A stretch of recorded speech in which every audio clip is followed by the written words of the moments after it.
오늘 우리에게 주실 하나님의 말씀 함께 찾아봅시다. 창세기 17장 7절에서 14절까지의 말씀을 함께 교독하도록 하겠습니다. 7절입니다. 내가 내 언약을 나와 너 및 내 대대 후손 사이에 세워서 영원한 언약을 삼고 너와 내 후손의 하나님이 되리라.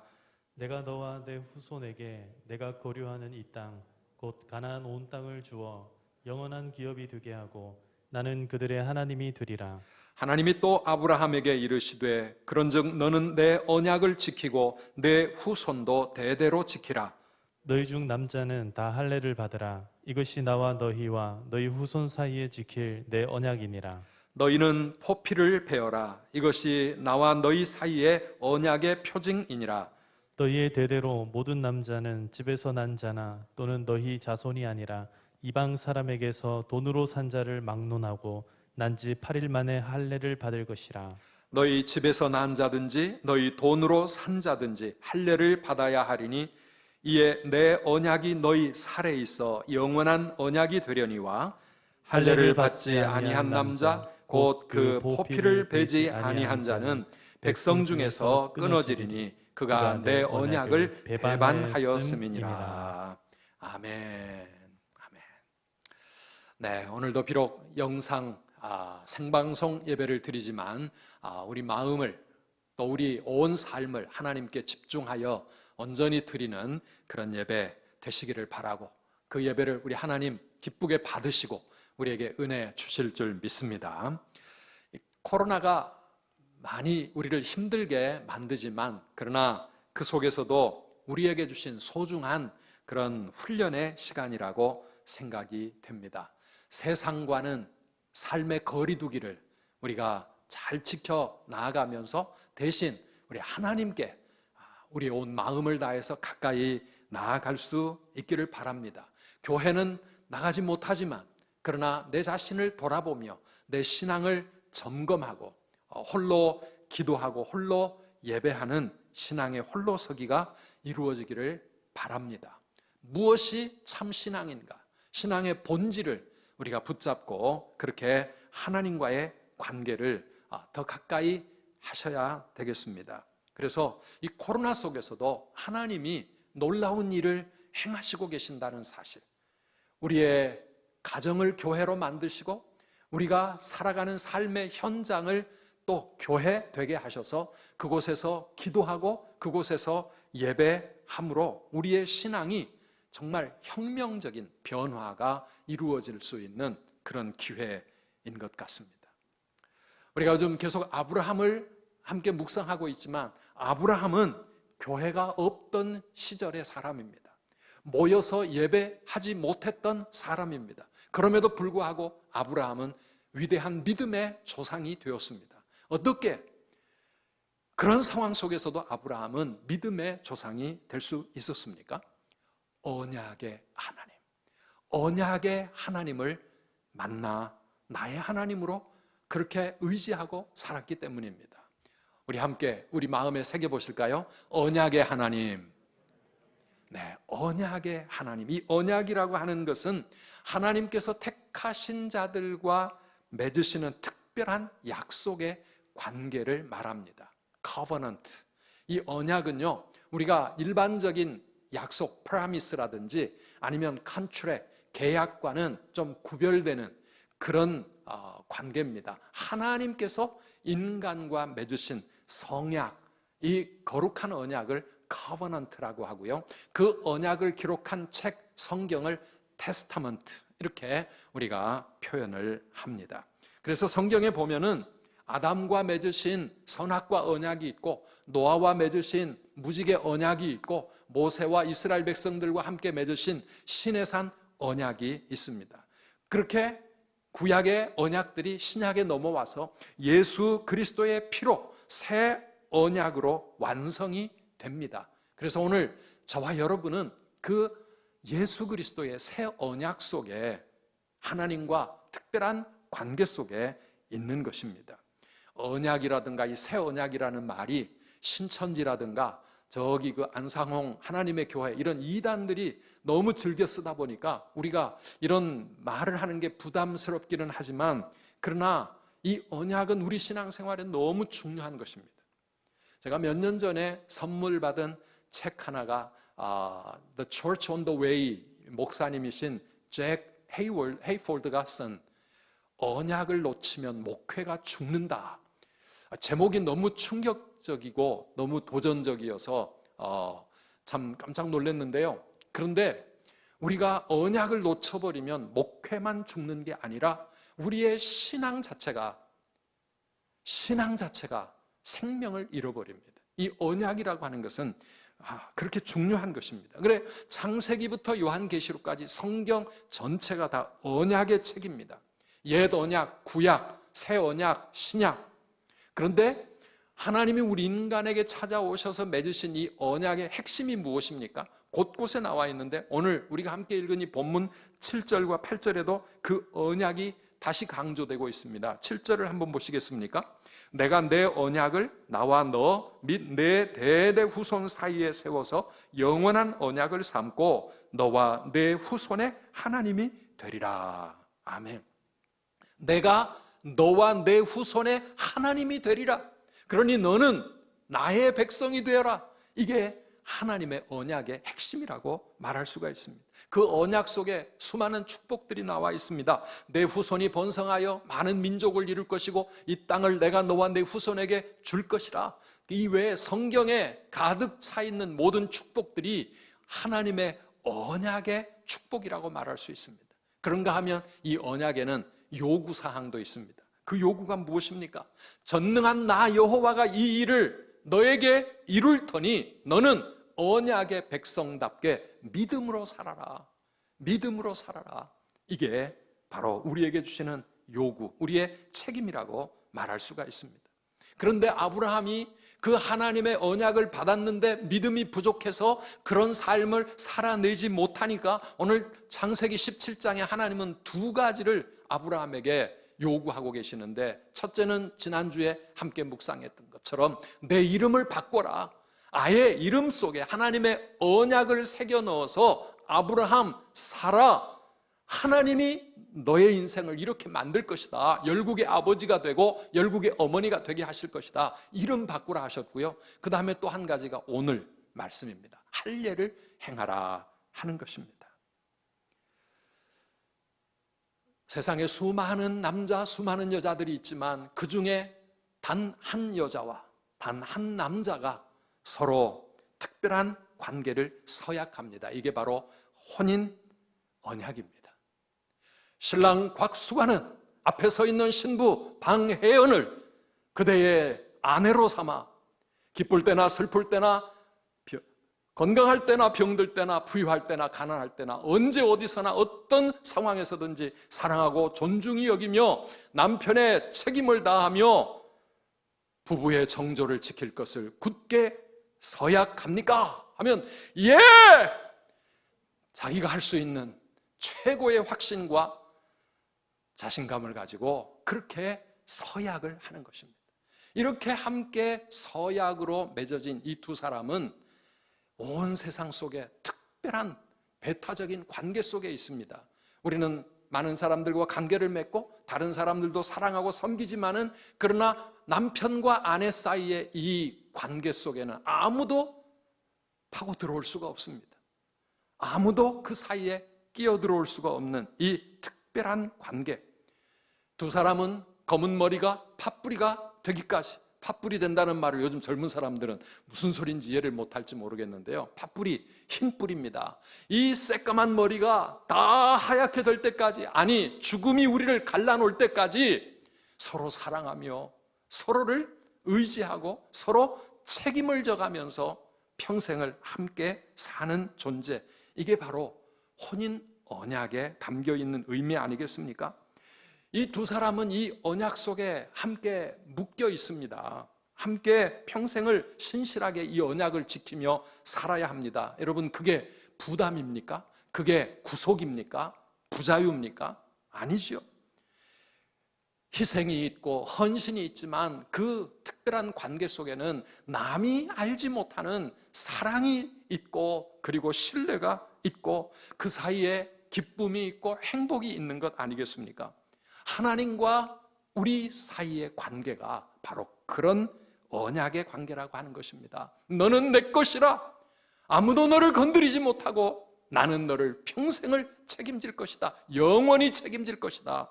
이게 바로 하나님의 언약입니다. 하나님의 절대적인 사랑 속에 우리가 들어갈 때 이게 바로 언약의 관계라고 하는 것입니다. 하나님은 우리와 그런 언약을 세우시고 그 증표로 할례를 행하라고 말씀하십니다. 이 할례는요, 언약의 증표라고 말씀하십니다. 하나님 나라 호적에 우리 이름이 정식으로 등록되는 의식입니다. 신약에 오면 이것이 바로 세례가 되는 것입니다. 우리에게 호적이 있어야 합니다. 그래야 법적으로 우리는 모든 내 존재가 인정이 됩니다. 그러나 여러분, 호적이 있어야 태어날 수 있는 것 아닙니다. 오히려 거꾸로입니다. 태어나야 호적이 올라가는 겁니다. 신앙적으로도 마찬가지입니다. 우리가 세례를 받아야 하나님의 자녀가 되느냐, 할례를 받고 나서야 하나님의 언약의 백성이 되느냐, 그게 아니고요. 하나님의 언약의 백성으로 새롭게 그의 인생이 시작했기 때문에 할례라고 하는 의식을 통하여 그것을 공식화시키는 것이고, 세례도 마찬가지입니다. 우리가 예수 그리스도를 믿음으로 구원을 받고 하나님 자녀가 되었기 때문에 그 표로 세례를 받는 것입니다. 할례의 언약은 아브라함과 그 후손만이 아니라 세상 모든 민족을 향하여 열려있는 선교적인 개방적인 그런 언약이었습니다. 오늘 12절 13절 말씀에 보면은요, 너희의 대대로 모든 남자는 집에서 난 자나 또는 너희 자손이 아니라 이방 사람에게서 돈으로 산 자를 막론하고 난 지 8일 만에 할례를 받을 것이라.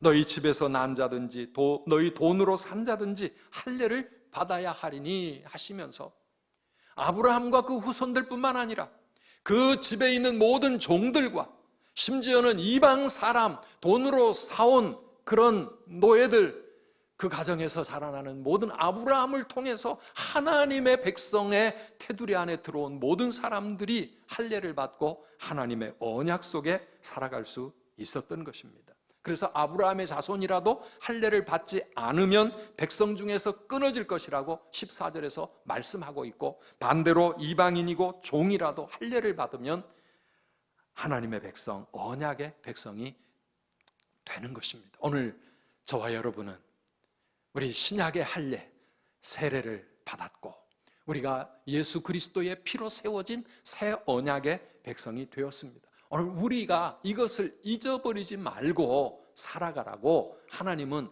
우리에게 할례라고 하는 의식을 행하게 하시는 겁니다. 오늘 우리 마음속에 함께 새겼으면 좋겠습니다. 나는 하나님의 언약의 백성이다. 나는 언약의 백성이다. 하나님의 언약 백성이다. 이거 잊지 말고 살아가는 우리 모든 성도님들 되시기를 축원합니다. 그래서 하나님께서 할례를 명하실 때 11절 말씀에 보면 너희는 포피를 베어라. 이것이 나와 너희 사이의 언약의 표징이니라. 이 포피를 베라는 것은 우리 남자들 포경 수술과 같은 그런 의식입니다. 왜 하나님이 이것을 요구하십니까? 내가 하나님의 언약의 백성이라는 사실, 이거 잊어버리지 말고 평생 기억하며 살라고 하는 것입니다. 자꾸 믿음이 없어가지고 딴 길로 가고 믿음 없이 흔들리니까 하나님께서 당신의 언약을 우리의 이름 속에 새겨 놓으셨을 뿐만 아니라 이제는 우리의 몸에다가 아예 이 언약을 새겨 넣으신 게 그게 할례인 거죠. 왜 남자들만 할례를 받으라고요? 남자들이 대표 개념으로 할례를 받는 거죠. 그래서 여성을 차별하는 게 아니라 이 남성과 여성이 함께 하나님의 언약 속에 들어 있습니다. 사실 남자들만 정신 차리면 세상은 달라집니다. 남자들이 정신 차리면 가정이 달라집니다. 교회가 달라집니다. 우리 남자들에게 그래서 하나님은 특별히 요구를 하신 것 같아요. 13절 우리 하반절 함께 보실까요? 할례를 받아야 하리니 이에 내 언약이 너희 살에 있어 영원한 언약이 되려니와. 하나님의 언약이 우리 살에, 우리 몸에, My covenant in your flesh, 너의 그 살에 있는 나의 언약, 그게 영원한 언약이 될 것이라 그렇게 말씀하고 있습니다. 그래서 할례는 하나님의 언약을 우리 몸 안에 새겨놓은 그런 증표입니다. 그래서 내가 누구인지를, 내가 할례받은 언약의 백성, 하나님의 백성이라는 것을 매일 잊어버리지 말라고 하나님은 할례를 정하신 겁니다.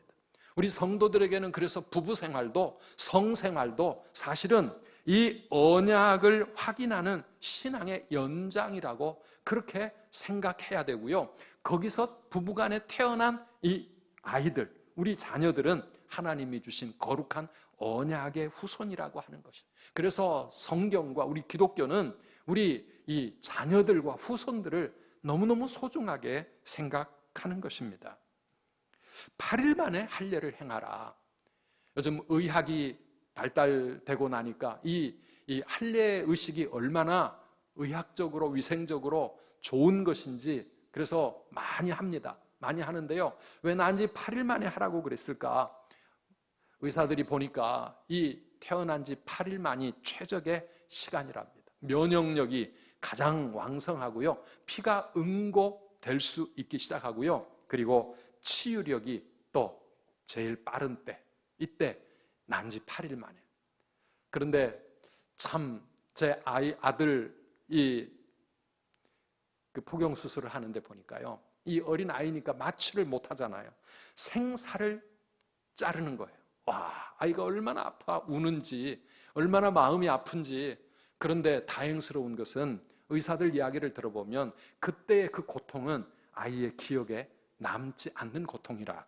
그래서 그래 하나님께서 이 어릴 때 이 갓난 아이에게 그 할례를 행하라고 하셨구나 생각했습니다. 여러분, 난지 8일 난 이 아이가 믿음이 있겠습니까? 할례가 뭔지 알겠습니까? 아무것도 모릅니다. 다만 부모의 믿음으로 아이가 할례를 받습니다. 이게 오늘 우리 유아 세례의 정신이라고 말할 수가 있습니다.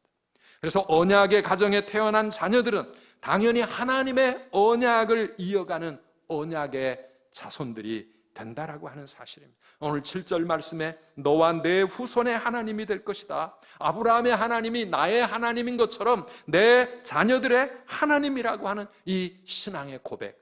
그래서 우리는 아이들에게 할례를 행할 때마다 이 아이를 가슴에 안으며 하나님께서 택하신 언약의 아들이구나, 언약의 딸이구나, 그렇게 고백하며 그것을 믿고 또 하나님 앞에 사모하면서 이 아이를 내가 쉐마, 말씀으로, 믿음으로 바로 양육해야 되겠다, 그렇게 결단하는 것입니다. 요즘은 결혼을 하지 않고 자녀를 낳지 않은 독신주의자들도 많이 있습니다. 나 편하기 위해서가 아니라 하나님 맡겨주신 사명을 위해, 하나님의 영광을 위해 우리가 그렇게 독신으로 살아갈 수도 있습니다. 그러나 독신으로 사는 분들도 여러분, 사도 바울이 그러했던 것처럼 언약의 자녀들을 많이 만드시기 바랍니다. 내 믿음의 후손들을 많이 세워 놓으시기를 바랍니다. 이게 우리의 사명이고 언약의 백성이 가지고 있는 거룩한 의무인 것입니다. 오늘 우리 신약 시대를 살아가는 성도들은 아브라함보다, 구약의 이스라엘 백성들보다, 그 누구보다 더 놀라운 언약 속에 살아가고 있습니다. 하나님께서 당신의 몸을 우리에게 내어 주심으로 당신의 몸 속에, 당신의 몸과 피에 언약을 새겨서 우리에게 주신, 이게 바로 새 언약이라고 하는 것입니다. 누가복음 22장 20절 말씀에 보면 저녁 먹은 후에 잔도 그와 같이 하여 이르시되 이 잔은 내 피로 세우는 새 언약이니 너희를 위하여 붓는 것이라. 이 잔은 내 피로 세우는 새 언약이다. 신약의 새 언약은 예수님의 찢기신 그 몸과 흘리신 그 피로 세워주신 놀라운 언약입니다. 이 십자가는 새 언약의 상징입니다. 채찍 맞아 찢겨지신 그 몸과 흘리신 그 피로 하나님은 새 언약을 우리에게 세워주셨습니다. 이 새 언약은 할례 언약의 완성이라고 말할 수가 있습니다. 그래서 이제는 할례를 받음으로써가 아니라 예수 그리스도를 믿음으로 예수 그리스도의 그 십자가의 보혈을 통하여 우리의 모든 죄를 다 씻어주시고 우리를 하나님의 언약의 백성으로 삼으셨다라고 하는 것입니다. 그래서 신약의 우리 성도님들은 구약의 우리 몸에 새겼던 그 언약보다 훨씬 더 차원 높으신 하나님의 몸에 하나님의 그 온몸으로 세우신 그 언약 속에 우리가 살아가고 있는 것입니다. 나의 십자가 고통 해산의 그 고통으로 내가 너를 낳았으니 너는 내 아들이라 나의 사랑하는 내 아들이라. 우리 주님께서 십자가의 그 고통 속에서 우리를 당신의 자녀로 다시 낳아주신 것입니다. 그래서 하나님은 우리를 바라보실 때마다 예수님의 십자가 보혈을 통하여 십자가를 통하여 우리를 바라보시기에 오늘도 우리는 너무나 연약하고 부족한 죄인들이지만은 하나님이 보실 때 우리는 너무 사랑스러운 당신의 자녀들이고 너는 내 아들이라 내 딸이라 사랑하는 내 자녀라고 말씀하십니다. 언제나 변함없이 너는 내 아들이라고 오늘도 이 언약을 통하여 우리에게 말씀하고 계시는 것입니다. 사랑하는 성도 여러분, 우리 이 언약을 잊지 말고 기억하며 살아야 합니다. 매일 주님의 십자가를 붙들고 나는 하나님의 언약의 자녀다, 나는 하나님의 사랑받는 아들이요 딸이라고 하는 이 사실을 잊지 말고 우리가 이 세상에 살아가면서 그 언약의 자녀답게 그렇게 살아야 되지 않겠습니까? 어떻게 우리가 이 세상에서 하나님의 언약 백성으로 살아갈 수 있을까요? 몸에 할례만 받았다고 그냥 언약의 백성이 되는 겁니까? 세례만 받고 예수만 믿는다고? 오늘 성경은 우리들이 어떻게 언약의 백성으로 살아야 될지를 끊임없이 말씀하고 있습니다. 특별히 에베소서 5장 8절 말씀에 보면 너희가 전에는 어둠이더니 이제는 주 안에서 빛이라 빛의 자녀들처럼 행하라. 우리 다시 한번 함께 읽어보실까요? 너희가 전에는 어둠이었더니 이제는 주 안에서 빛이라 빛의 자녀들처럼 행하라. 아멘. 우리가 빛의 자녀, 언약의 자녀, 하나님의 자녀가 되었으니 그 자녀들처럼 살라고 말씀하십니다. 오늘 이 말씀 속에 저는 세 가지가 중요하게 들어있다고 생각합니다. 첫째는 언약 백성의 축복을 누리며 살아라 그 말입니다. 언약 백성의 축복을, 이제는 어두움에서 빛으로 우리의 인생이 바뀌어졌고 죄의 권세 아래 놓였던 저희들이 하나님의 자녀가 되었고 예수님 그 십자가의 그 고통 속에서 우리의 모든 죄를 다 용서해 주시고 우리를 하나님의 사랑받는 자녀로 삼아 주셨으니 그 축복을 누리며 살라고 하는 것입니다. 어두운 마음을 버리고 근심과 염려와 두려움과 세상을 바라보는 무거운 마음 이제는 다 버리고 빛의 자녀들처럼 기쁨이 넘치고 감사가 넘치고 행복이 넘치는 이 복음을 누리며 살아가는 그런 언약의 백성 되라고 하는 것입니다. 신랑으로 행복한 신부로 우리가 결혼 생활을 할 때 그 기쁨, 그 행복, 그 사랑 이거 감사 누리며 살아야 되지 않겠습니까? 이게 메말라 버리면 우리의 삶이 얼마나 안타까운 삶입니까? 나 같은 죄인을 거룩한 신부로 삼아주신 이 주님의 사랑, 그 사랑을 감사하며 감격하고 찬송하고 그런 행복한 마음으로 살아가야 되지 않겠습니까? 며칠 전에 우리 찬양했습니다. 내게 강 같은 평화, 내게 강 같은 평화, 샘솟는 기쁨, 바다 같은 사랑 넘치네. 왜? 우리가 주님의 그 십자가 통해서 하나님의 언약의 백성이 되었기 때문에 오늘 우리의 삶에 여러 가지 문제가 있지만은 코로나도 있고 인생의 여러 가지 시련과 또 개인적인 삶의 문제들도 있지만은 그 모든 것들이 빼앗을 수 없는 하늘의 평화, 하늘의 기쁨, 하나님의 사랑, 이것이 우리의 가슴 속에 넘친다고 하는 이 고백, 우리가 언약의 백성으로 살아갈 때 먼저 우리에게 이 기쁨이 있어야 합니다. 이 행복이 있어야 합니다. 이걸 누리며 살아가는 저와 여러분 되시기를 축원합니다. 코로나도 빼앗을 수 없고 어떤 암이나 질병이나 우리 인간의 삶의 시련도 그 어떤 것도 흔들어 놓을 수 없는 하늘의 기쁨과 하늘의 이 놀라운 하나님의 사랑, 이거 우리가 누리며 사는 것, 이게 언약의 백성으로 살아가는 첫 번째입니다. 두 번째는 무엇입니까? 하나님의 약속에 대한 절대 믿음을 가지고 살라 하는 것입니다. 내가 반드시 너를 복주고 복줄 것이다. 너를 번성케 할 것이다. 내가 너를 버리지도 아니하고 너를 떠나지도 아니하리라. 성경에 보면 얼마나 많은 언약의 하나님께서 우리에게 주시는 약속들이 있는데, 이거 우리가 끝까지 믿고 이 믿음, 절대 믿음 가지고 살아가는 것, 이게 언약 백성의 두 번째 특징입니다. 아브라함은 지금 하나님이 약속하셨던 그 아들을 기다리는 시간이 이제 창세기 17장에 보면 벌써 24년이 지났습니다. 99세 때입니다. 24년이 지나도록 깜깜무소식이고 아무리 하나님께 기도를 해도 응답의 기미가 보이지 않은 이 불임의 시간들, 이 어둠의 시간들, 그런데 그럼에도 불구하고 언약을 주신 하나님이 살아계시고 전능하신 언약에 신실하신 하나님이시니 그거 믿고 끝까지 기다릴 수 있느냐 하는 것입니다.